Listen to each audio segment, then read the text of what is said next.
He lay on the narrow wooden plank that served as his bed, frail breaths slipping through his cracked lips like autumn leaves drifting from a long-ago branch.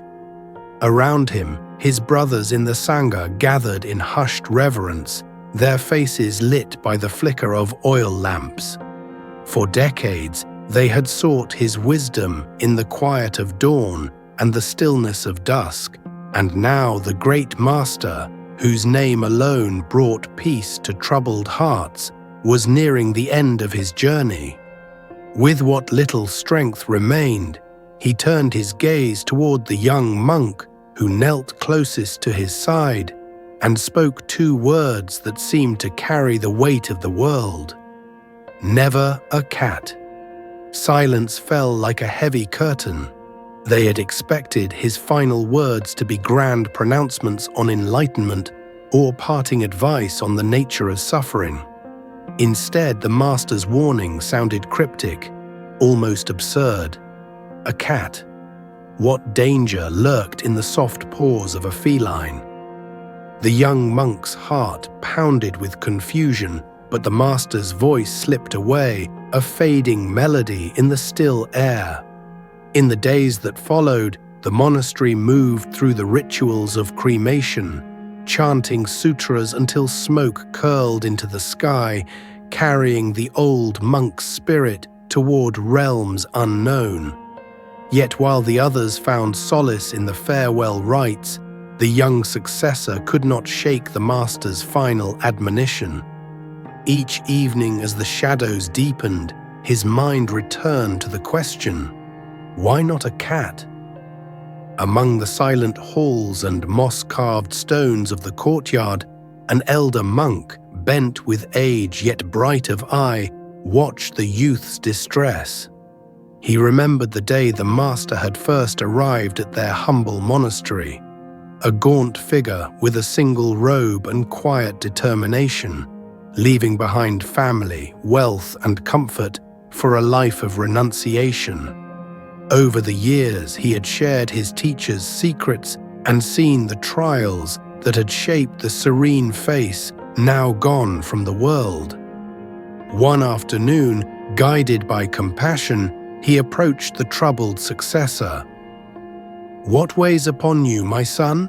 he asked, settling beside the young monk beneath the ancient Bodhi tree.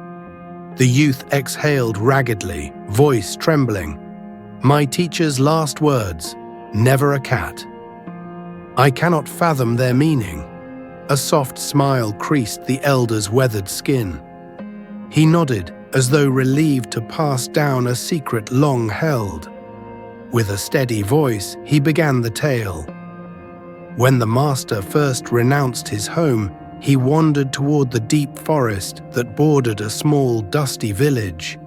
Each dawn he emerged from tangled undergrowth to beg for alms, and the villagers, moved by his humility, built him a bamboo hut at the edge of their fields.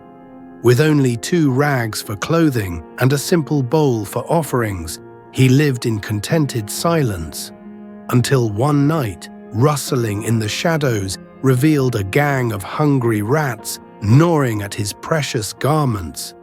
He watched helplessly as they chewed away at the fabric that was his only shelter against the cold. Distressed, he sought advice from the villagers. Among them, a kindly elder suggested, "Bring a cat into your hut. A cat will hunt the vermin and keep your clothes safe." The master hesitated. Attachment even to cloth was a subtle trap. But his options were few. Soon, a lithe black cat slinked into his life, chasing the rats into hiding and preserving the robes he held dear. Yet the tranquility it brought was short-lived. The cat grew accustomed to life in the hut, and with that subtle persistence only a feline can muster, it began to meow each dawn for sustenance. The monk's morning alms bowl, once filled for his own needs, now had to be shared. Milk was scarce in the village, so he ventured farther to beg.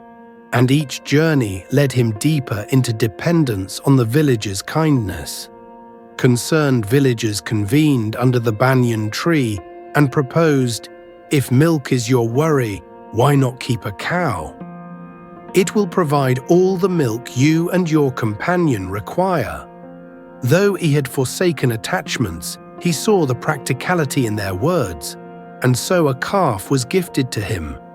In time, the calf grew sleek, its gentle eyes full of unquestioning loyalty, and the monk found solace in tending to its needs alongside his own. But this new addition demanded grass and water, and each dawn brought the soft thud of his sandals as he trudged along dusty paths to beg for fodder. Some whispered that it was unbecoming of a high monk to stoop so low for grass, and again the villagers gathered. "One of our own," they said, pointing to a young widow with nimble hands and kind heart, "has land by the stream. If she tends your cow, she can grow grass there and feed you all." The widow, solitary beneath her mourning veil, welcomed the chance to serve and soon built her life around the monk's needs. Together, they cleared a plot of earth, sowed seeds, and cultivated a quiet partnership that warmed the hut at night with shared laughter. Where once only the hush of prayer had dwelled, now gentle conversation and the hum of cicadas filled the air. Over time, as the crops grew tall and green, so too grew a bond between monk and woman, unexpected as rain in the dry season, rooted in daily acts of care and the softness of human connection. Seasons passed, and the widow's hands, once folded in solitude, grew round with new life. A child's cry echoed through the bamboo walls, a sound more sudden and powerful than any forest storm. It was at that moment the monk realized how far he had wandered from the path of renunciation. Memories of his family, once willingly abandoned, stirred in his heart like embers reignited.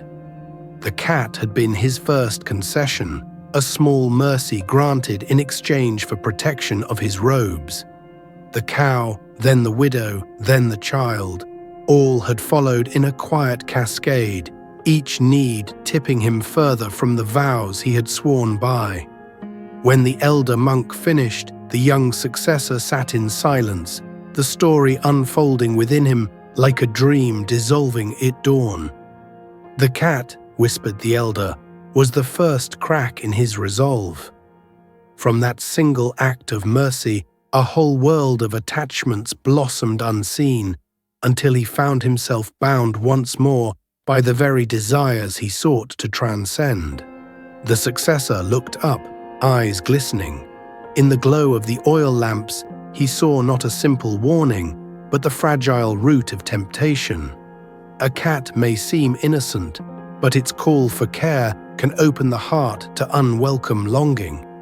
From that, a man might trade robes for relationships, solitude for domestic ties, and in the end abandon the quest for liberation. As he walked back to meditate under the Bodhi tree, the monk felt a tremor of resolve. He would honor his teacher's final counsel, carrying it as a lantern through the darkest nights. No small concession would distract him from his path.